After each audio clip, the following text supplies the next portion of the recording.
Mike Taylor Live is presented by Texas Cheer Liquor.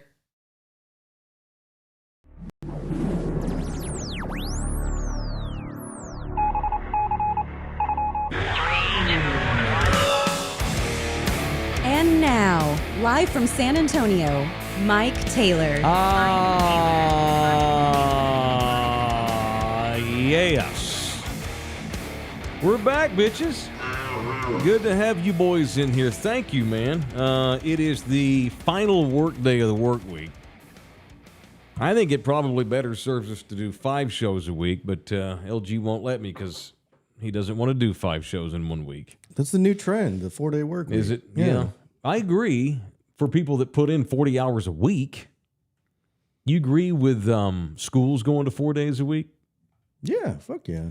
Problem is they're glorified. They're babysitting. It's babysitter I'm cool with, like, school. Maybe just high school then, because I understand that school is an escape for some parents to get their kids the fuck out of the house. Well, people work, sir.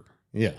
They have to go to jobs. You know, it's a pain in the ass for high school too, because a lot of times, like especially if your kid's in something extracurricular, football, sports, gym, I don't know, hockey. Choir, whatever, band. Then you got to, not only do you have to work around the school schedule and all of the different days off and early dismissals and all this kind of thing, you have to work around now, well, he's in band. And kids got 2-a-day camp for football starting in early August and shit. School is there to help me take care of my kids. So, I'd be for a 6-day school week, but a 4-day work week. I agree. I don't want to. The reason we're doing this podcast is because it's either going to blow up by the end of the year, or I'm going to go do something else, because I don't want to live to work. I want to work to live. I want to be able to work in order to live, not the other way around. You don't want to spend, all your effort and time if you're just going to be wallowing in mediocrity. Right. What's the point? You know what I mean? So, yeah. So we're back, and we'll continue to do a 4-day work week, even though we only work a few hours a day, like 2. But here we are. What's up, bitches? It's the final day of the week. I'm happy. I'm going to the Spurs game tonight, which I'm looking forward to. Spurs! Going to go see Wemby for the first time. I've seen him in person, press conferences. You mean you're going to go see Wemby? Yes, I'm going to go see Wemby. Correct. I decided yesterday that I was going to stop calling him the Purs with an S. They don't deserve to be called the Purs with an S. Until further notice, I am just going to call the basketball team in San Antonio. I'm going to call them Wemby. That's what I'm going to do. See what I'm saying? So I'm going to see Wemby tonight versus Milwaukee, and I'm looking forward to seeing him in person. I'm sports horny about it, actually. I've seen him in, like I said, a couple of press conferences, but not playing. A lot of y'all have bagged on Greg Popovich this year, questioned his tactics, questioned his motivation as to why he would handle the point guard scene the way he's handled it. Sorry, I'm getting hot. I'm trying to take this off. Why he would run Jeremy Sohan out there to do something he's not used to doing. Why doesn't he start Trey Jones? What's the deal with Keldon Johnson? Why aren't we getting the ball to Wemby? A lot of y'all want to criticize Coach for that, and it's not all on him. But so I put the glasses on. Obviously the Spurs are horrible.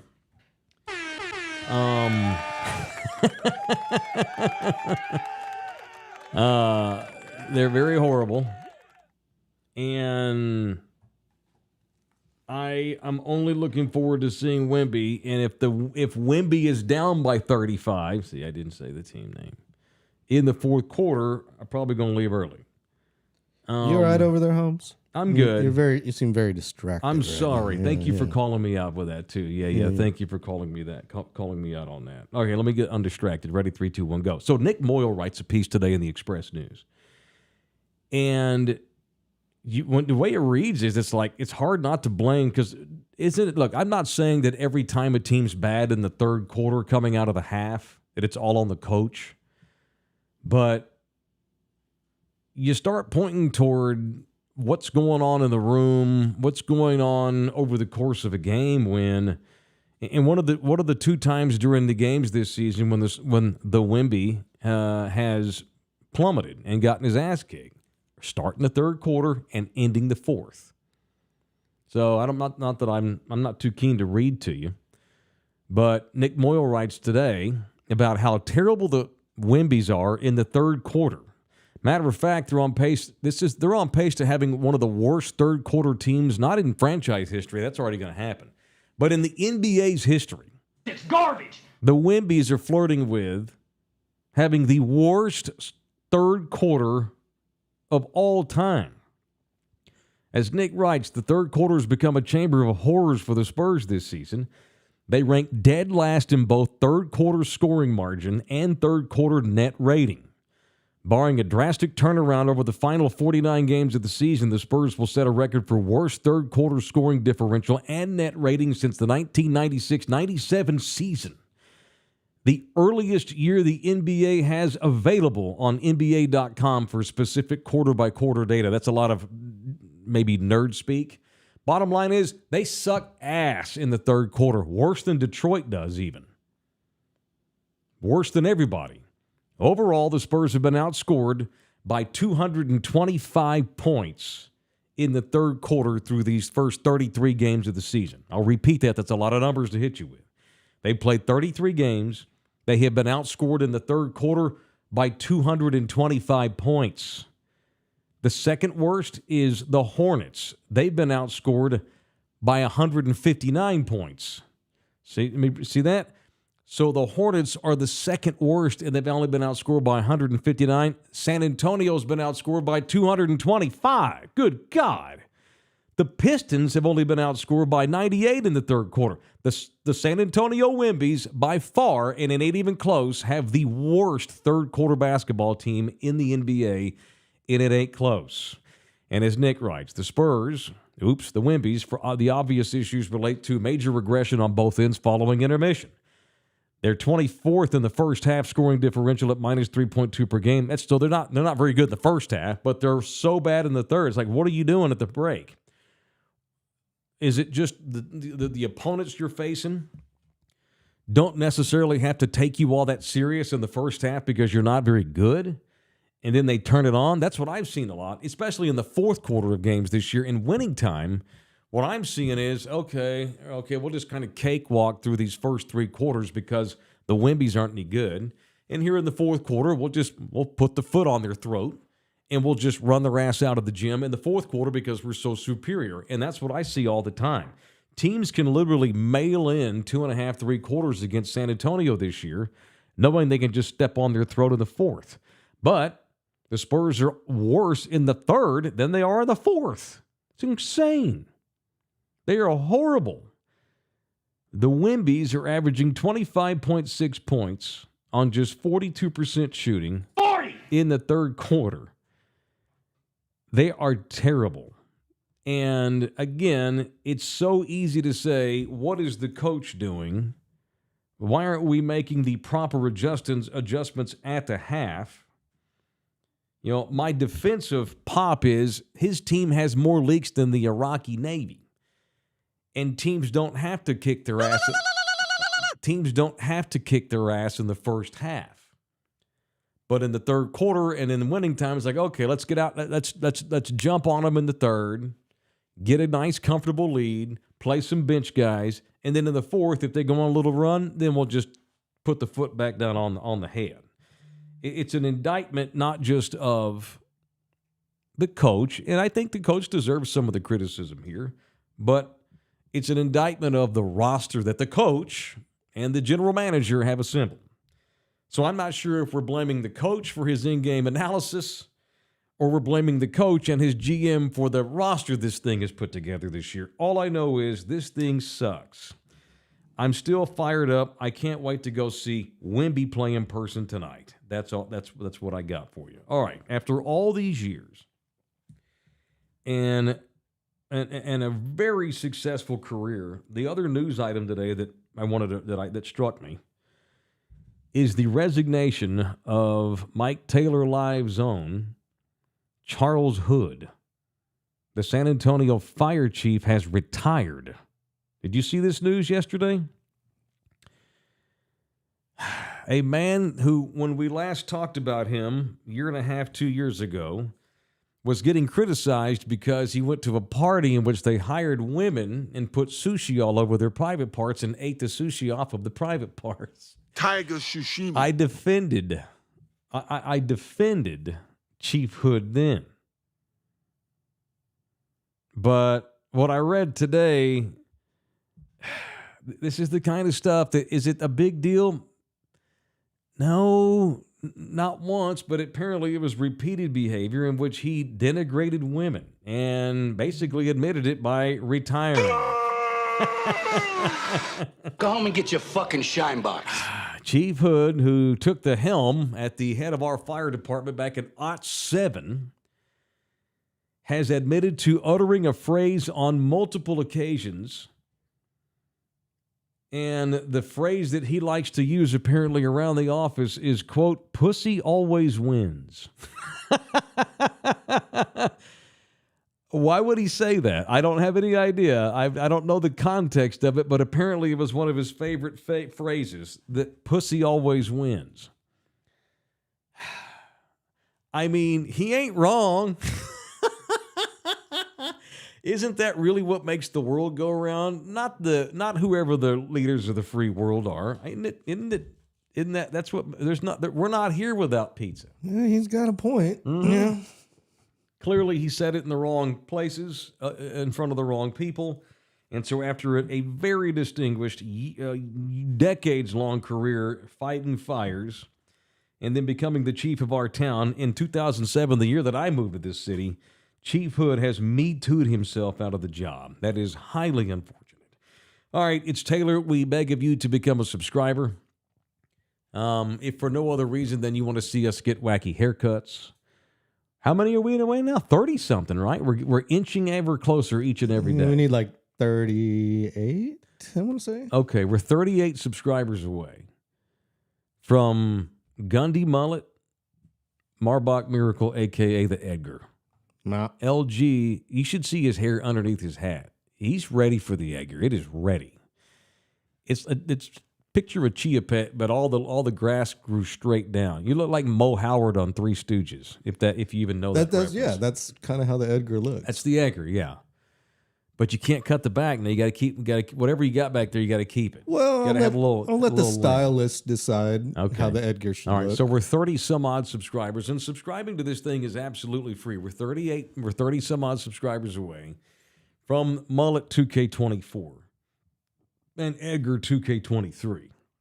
So jump in here and subscribe, become a member.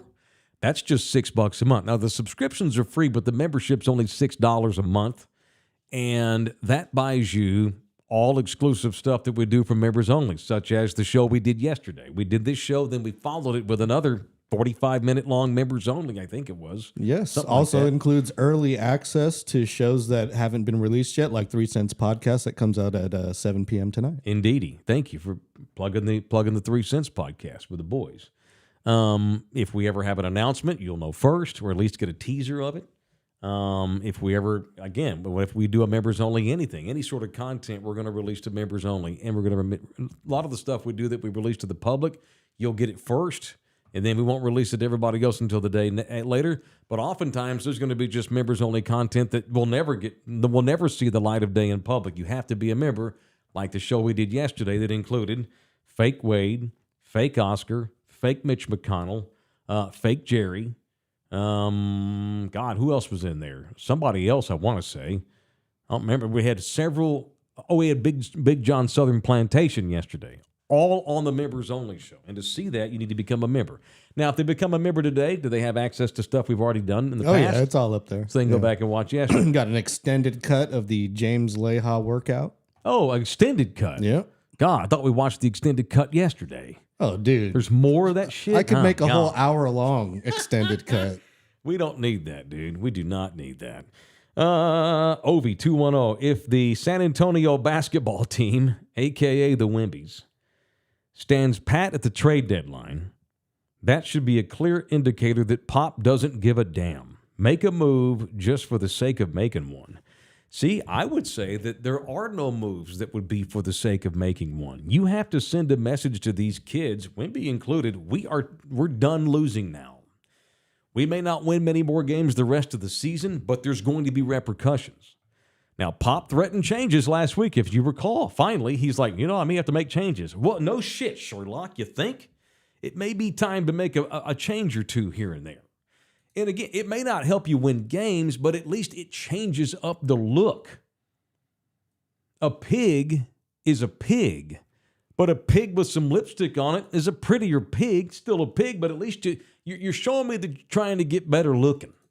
Make the effort. Do something. I mean, this team needs a whole fucking liposuction. I want some nasty. But I'm down with just a little lipstick. They need Botox, lipo. They need new eyebrows. They need to be looking like that Richard Branson, the guy that runs Virgin Airlines. You seen all the work he's had done? They need to get that. They need that. What's that? They need something. Just to send them, even if it's just a throwaway trade, show me that you're serious. Wemby's getting tired of it too. Shit, he's checking himself into games because he's frustrated and wants to try to win games.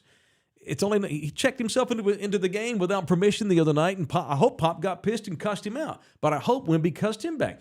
Pop for years always talked about how healthy it was. There's healthy confrontation. Back in the day when they were good and they had all these badass veterans that they could lean on, they would have film sessions, and they would often get into debates. Not always heated, sometimes. They'd have debates amongst themselves about what was the best thing to do. Greg Popovich has always said he does not want an assistant coach that won't challenge him, battle him. Even if Pop wins the argument, he wants assistant coaches that have a pair of balls that will come at him. He wants players on the team that will have spirited, sometimes heated, but always family debates.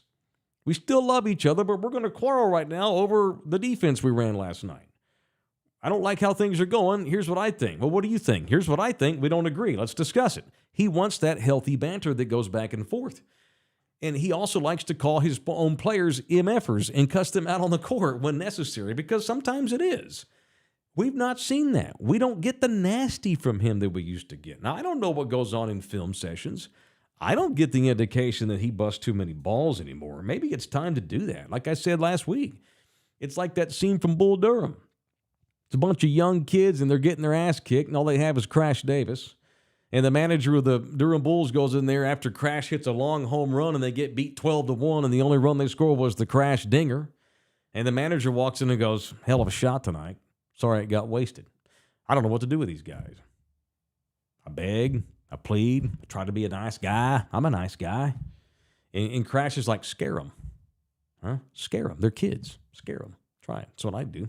And he gets pissed off, and I want everybody in the damn shower. Everybody's going to get fined $100. And he throws all the baseball bats, and that's when he gives that famous, you lollygag around. He chews their asses out. What are you going to do? Lose more games? What are you going to do? Hurt Keldon Johnson's feelings? I don't fuck a give right now about hurting feelings. This thing sucks. Fix this shit, Rick. Pop, this thing sucks. So you bet your booty I'm down for a trade, just to show that it's a business. Boys camp is over. It's a freaking business here. The Spurs, the Wemby are going to wind up one of the 10, 15 worst teams that there has ever been. Ever. In the history of the league. Not in club history, in the annals of the NBA. Mike Cheque. No way. I would have never thought Charles Hood would be disrespectful to women. Well, I think he's being. Let me read that in the context that I think Mike meant it. No way. I would have never thought that Charles Hood would be disrespectful to women. What? I think that's how he meant that. Oh, thanks. I didn't know he was being sarcastic. I think that's what he means. He's talking about the sushi bid, which we defended him. And that led to the great Puma sushi table tray of 2K22, if you recall, when we put sushi all over Sam. It was gross. That was gross, and they actually ate the sushi off of him. He's a hippie. He only takes one shower a week. Yeah, no thanks. Don't Red on Me podcast. LG has to perm the back to get the curls.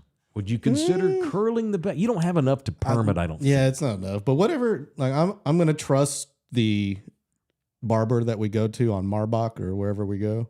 Yeah, we I'll need to trust find them to style the the Edgar in the way it's supposed to be styled. Yeah, and we gotta go somewhere where you can do the proper Edgar, which most of the barbers in this city, that's just another day for them doing Edgars all day, because there's so many of you in this city that do the Edgar. Yeah, we just find a shop like around Ingram or something. It'll be good. Right. But at the same time, you also need to be able to get me I need a stellar mullet.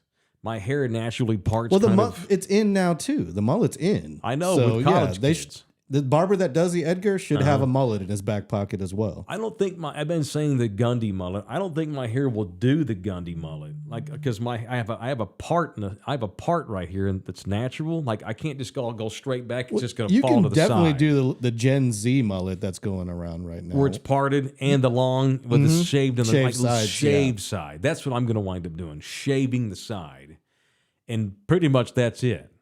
Just need the side shaved and nothing else. God, it's going to be hanging down like Quinn Ewers' haircut last year at Texas before he cut it, and looks like a grown up now. I need the Quinn Ewers haircut. There's a lot of women that go to certain bars that have the Quinn Ewers haircut. The trucker girl haircut. Quinn Ewers. Well, we got to make sure we do some public appearances while we have these things as well. It can't just be like, here. Correct. Alec Vasquez, that's a very unfortunate thing you just put on there, and I'm not going to read it on the air. I will read Royce's. The Wimbies are collectively breathing out of the wrong goddamn eyelid. Yeah, I know. No shit. They're breathing out of the wrong eyelid. They've got the garter belt on the wrong way. They're not announcing their presence with authority. The coach just stands there, and the only people I've seen Greg Popovich yell at all year was his own effing fans when he got pissed off over the booing when the Clippers were here. Have you? And I've got tickets tonight. I'm going to make it a point to watch Pop as much as I can.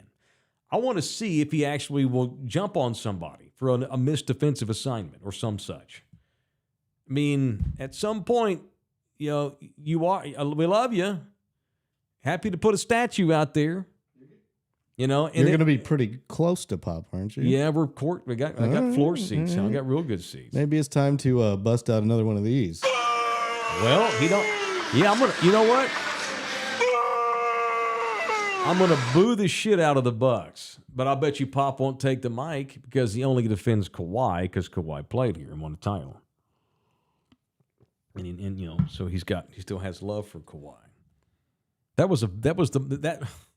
That's in a season that has gone absolutely into the crapper.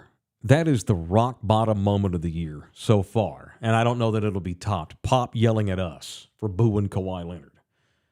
That remains the absolute, that is just the rock bottom scene so far in what has been a lot of real bad, there's been a lot of bad bottoms. That's rock bottom at this point. How can it get any worse? Wimby to go down for the year with an injury. That's the only thing I can think of. Knock on the table. Trucker D. Yo, Taylor, me and your twins share the same birthday. Cool. Me and my wife are going to go to the movies for my birthday and watch The Iron Claw. May your twins have a safe and blessed birthday. My friend, thank you. Thank you. Yeah, my twins' birthday is in 2 days. I hope I mailed them some stuff 4 days ago. They should get that. And I mailed some more stuff yesterday. It's going to be tight. Oh, but if so they get it y'all on Monday, share it's okay. the insurrection birthdays. That's right. Okay, That's right. cool. Insurrection Day. They weren't born on Insurrection Day. Insurrection Day happened on their birthday. They were born, obviously, 12 years ago. Ruben, how about a come on now Wimbies? Yeah, we need to replace everything. The sons of bitches on that roster right now don't deserve to be called the Spurs. It's Wimby and a bag of ding-dongs. And you know how I feel about Devin Vassell. But until further notice, even 3 weeks ago, I told you what I would have said is the only people that deserve to be on the team anymore with Wimby are Devin Vassell, and I would think Jeremy Sohan. I still love Jeremy Sohan's all-around game.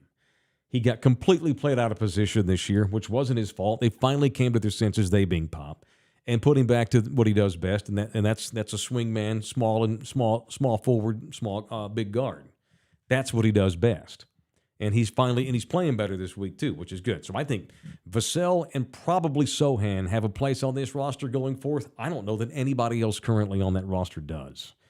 So they don't deserve to be called the Spurs. They're the Wimbies. It's Wimby and two little buddies until further notice for now. That's where I'm at.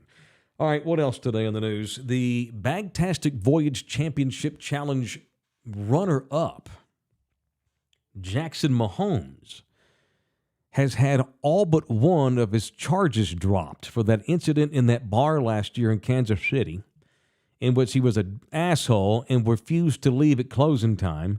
The manager, and it's all on video, her begging him, hey, it's 2 o'clock, you got to go. And he starts groping her and trying to kiss on her and puts his hands all over her. And she filed charges on the dumbass. He went to jail. Well, come to find out, all of a sudden, 4 of the charges have been dropped. One of them still stands. And the reason why the 4 major charges have been dropped is because the woman who was the manager of that bar, which, by the way, subsequently has closed down. She says that she had to close the bar because of the bad energy that bar received. She didn't show up to court more than once. And so because she refused to go to the court hearings, the judge has had no choice but to dismiss 4 of the charges. Now, the DA is going to go forth with a lesser charge, and they're just going to do it on their own. They don't need the woman involved to be there. Sounds like she got paid. Yes, sir. I hate to be a cynic, but I'll bet she struck oil, and it has Mahomes' name on it. I want me some glory hole. Not Jackson. I bet you Patrick cut her a check. I bet she got almost a briefcase full of Benjamins showed up, and she decided not to show up to court. It's just weird, though. You'd think they'd settle and finish it. Oh, it's a criminal case, not a civil case. Yeah. Does she have a civil case filed? I don't know. It's a good question. Interesting. She may have signed. Well, if they paid her, she probably agreed to. She probably decided to just wash her hands and move on with her money and forget it ever happened, which is fine. I don't blame people for doing that. Yeah, but normally you inform the court and then you do it formally. You don't just not show up. Well, remember Greg Hardy, the cowboy idiot that the Cowboys brought in after he had beat the shit out of his girlfriend and had he laid out threw a bunch of guns and rifles on the couch and grabbed her and threw her on top of all of the weapons and said, basically raped her, then said, pick your weapon. He's going to kill her. She decided not to show up, and they dropped all the charges. Then we find out weeks later that he paid her to go away. You know what? It sucks, and it's how rich people get out of trouble often. But I don't blame non-rich people for taking money. You know, it wasn't like he didn't. Okay, I'm not trying to Me Too myself here, but he didn't rape this woman. He didn't beat the shit out of her. Jackson Mahomes. He groped her and tried to kiss on her, which is disgusting. And she probably, I'm not saying she didn't have any trauma, but she didn't have so much trauma where she wasn't ready to take no money. So that's probably what she did. That's my guess. It's time for Jackson Mahomes to just fucking disappear already. And I guess he's some sort of an influencer. Who the hell's being influenced by Jack Mahomes? Only douchebags. Don't do that. And kids and dumbass teenagers. Jackson Mahomes needs to delete his social media for a year, go completely underground, and get off the grid. There's no reason for him to be in the public eye whatsoever. He needs to do like 2017 Bagtastic champion LeVar Ball and go completely off the grid. Have you even heard from LeVar Ball in 4 years? Nothing. That guy I thought he was dead. He completely went off the grid. One of these, because if he doesn't, Jackson Mahomes, one of these nights, that asshole, the way he acts in public, he's going to mess with the wrong hombre. And it ain't going to turn out too good. Get the fuck out of here, man. It's my night. Yeah, he's going to run into the wrong son of a bitch in a bar one night. He's going to get the business into the beer bottle upside of his face. That's what's going to happen. Sunburst Gymnastics Academy. Haircut videos from the gym. If you can get a decent barber, are you willing to go to the gym, Sunburst Gymnastics, to have this done? I don't care where we do it. Yeah, as long as it's sanitary. You gotta bring a barber out there. Yeah, right? As long as we get. I'll file that away, Sunburst, and I'll give it a thought. Wimby is a diamond surrounded by poo-poo. Yep, that's the old Emmett Smith line. Yep. Wimby looks over here and sees Troy Hambrick to his left. Looks over here and sees, I don't know, Leroy Glover. Poor Leroy Glover. He fought hard. Looks over and sees, I don't know, sees Ryan Leaf at quarterback. God, Ryan Leaf played quarterback for the Cowboys. Jeez. A lot of the bagtastic competitors were in the news today. Mickey's all upset apparently now, and rightfully so. So ESPN is none too happy about this imbroglio that now has blown up between Aaron Rodgers, 2023 Bagtastic Voyage Championship competitor, nominee. Rodgers has finally stuck his foot in his mouth to where it actually may come back to bite him a little bit.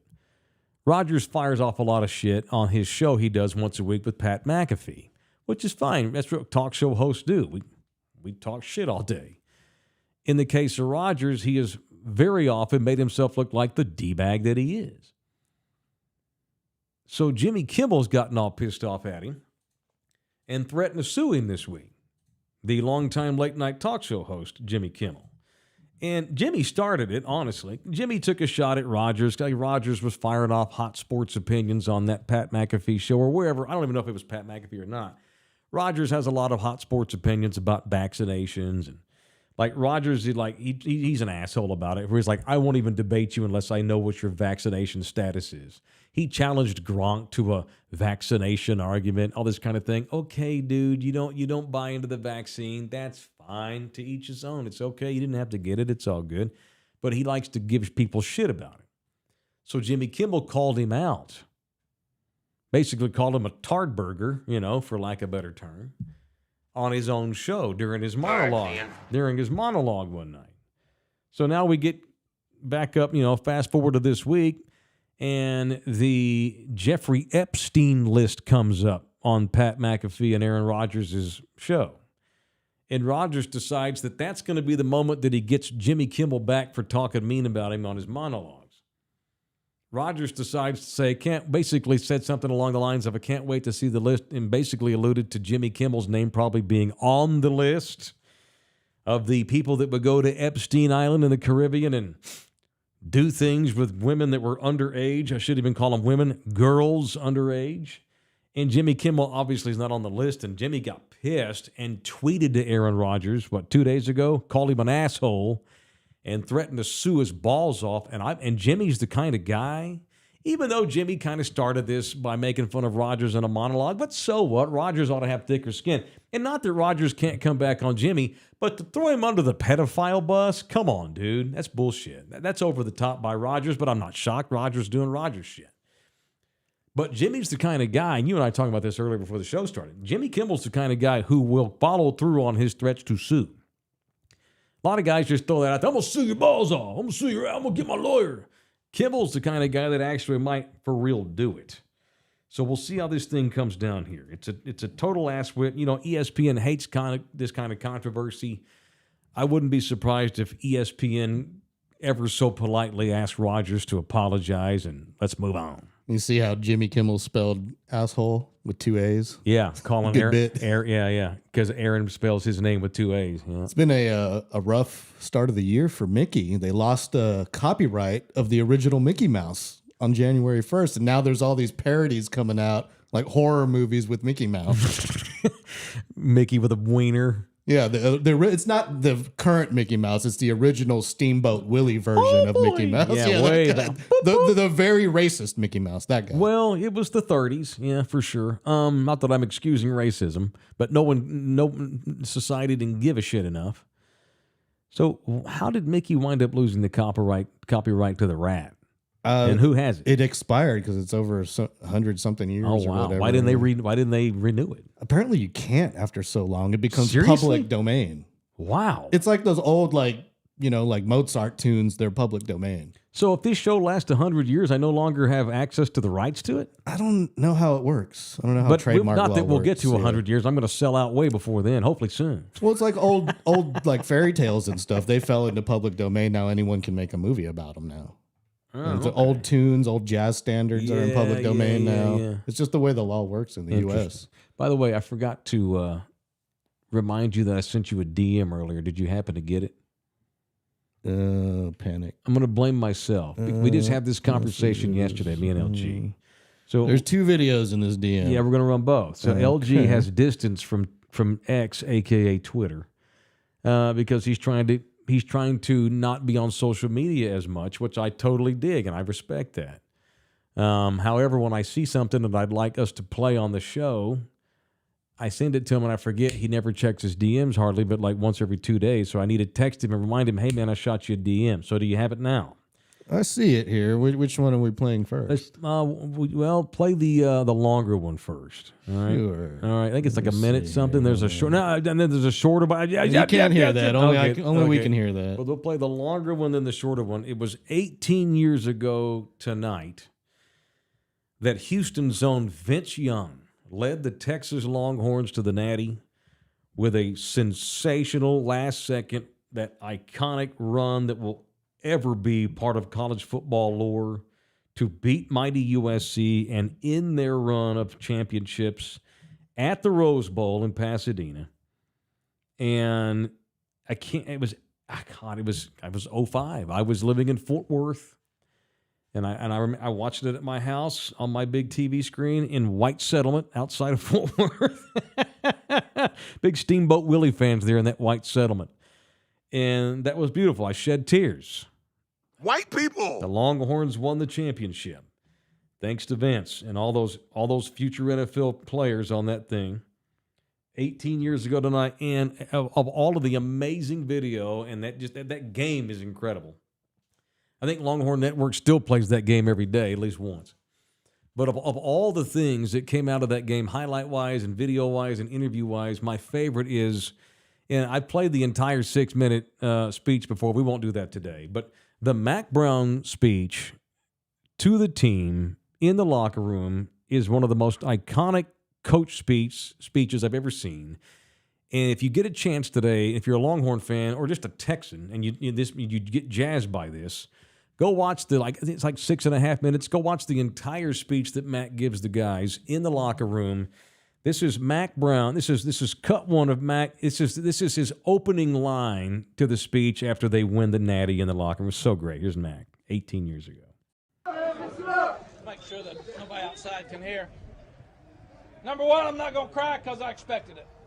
I thought you were going to win. I expected you to win.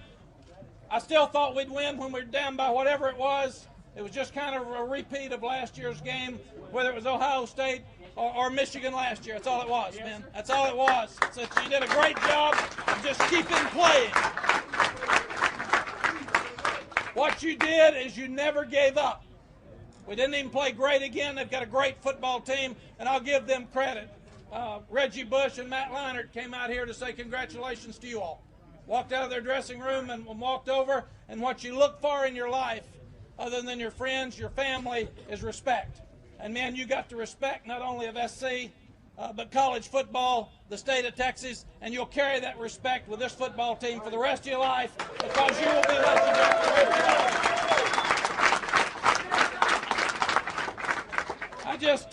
We've got the winner of every Tour de France since you all were born. We've got Steve. Doper. Okay, so there's Mac. Okay, and then the second one, this is my favorite part of the speech. You should go watch the whole speech. It's so good. My favorite part, the favorite part is when he tells them, don't make this be the greatest thing you ever do in your life. He's such a daddy all the time. Okay, this is the second cut of Mac. Go ahead. And last thing, and I said this at the first of the week, I don't want this to be the best thing that's ever happened in your life. When you're 54, I don't want you to say winning a football game is the best thing that ever happened in my life. You'll have it, and you'll be a champion for the rest of your life. You make sure that's one of the best sports things in your life, but you promise me, if you got enough about you to win a national championship, you got enough about you to be a great citizen and a great role model, a great father, and a great leader in your family. And that's what we're looking for when you get out of here. That's what we want. So. That's awesome. So the whole speech is just fantastic. And then Mac tells a story, the question at that point was, is Vince going to return? Is he going to go to the NFL? And this is pre-NIL. Hell, Vince would have made $5 million that year in NIL money had it been around. Vince needed to go to the NFL. His family was dirt poor. He needed to go. He may have, obviously, Vince probably made a buck or two, but nothing like these kids are making now that they're not even 10% of the player he is. He needed to go to the league. He needed the money. And he was ready. Hell, he won the Rookie of the Year in the AFC that year with the Titans. But anyhow, The cool story Mac tells, and we'll get out of here after that. Mac tells this story where he wasn't sure what Vince was going to do. He didn't know. Vince hadn't told him. So Vince is like, let's get back to Austin, get the celebration out of the way, let the dust settle, give me a few days, coach, and I'll let you know what I'm doing. Mac's like, take all the time you need. And so like a week later, all the dust is settled. Everybody's on a break. Mac's sitting at his house in Austin with Sally, his wife, and Vince calls him, Coach, I'm coming over. And Mac's like, okay. Tells Sally, hey, Vince is on his way. And Mac's like, well, this is it. He's coming over to tell me what he's going to do. And Mac tells a story where he hears a car pull up out front of his house, and he opens the blinds, and this giant white stretch limo pulls up. And Mac says, that's when I knew I lost him, because he's already getting paid. He's already got an agent. They're already buying him limos. When he showed up in that white limo, that's when I knew that I'd lost him. But that's okay. And if you get a chance, Longhorns, and this is for y'all that think I hate UT football, which is absolute bullshit. I call things how I see them, and it hadn't been nearly the same for a long, long time. Finally, it's getting closer. It got super close this year, and I'm happy for Steve Sarkisian, and I'm happy for Quinn Ewers, my boy. Although I really would like Arch Manning to take that job over, because I think Arch is more suited for glory than Quinn Ewers. If you get a chance to go watch that speech, if you're a parent, if you're a coach, if you're just a human being and you care about sports at all and what sports can do beyond just playing ball and getting exercise, the Mac Brown speech in the locker room to the Longhorns that night is one of the coolest things I've ever watched. And 18 years later, I still get goosebumps even seeing the cuts. All right, we're done. Muchas gracias to Texas Cheer Liquor. Thank you so much to DJ LG, and thank you, Thunderdome. We need subscribers. We're 30-something subscribers away from haircuts, baby. If you're a barber and you want to do it, reach out to us, because I bet you we get to it in a week or so. Love you hard. That's it for the week. Love y'all hard. I'll see you Sunday for Cowboys Overreact after the Cowboys game against 3 Washington. 3 cents at 7 p.m. 3 Cents podcast from me and Cleto and Ernie tonight at 7. And Mike Taylor live back Monday for Knee Jerk Monday. We'll see you at 10 a.m. Monday. Love you hard. Later. Peace.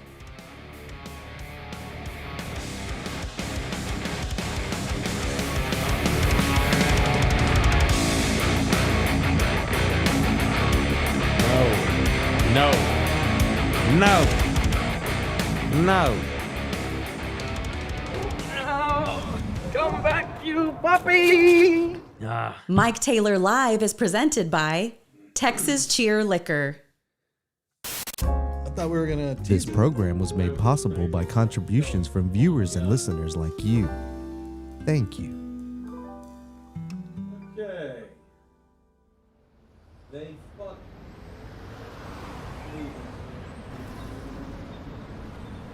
This is a Bronx-bound 6 local train. The next stop is Greg was in the office at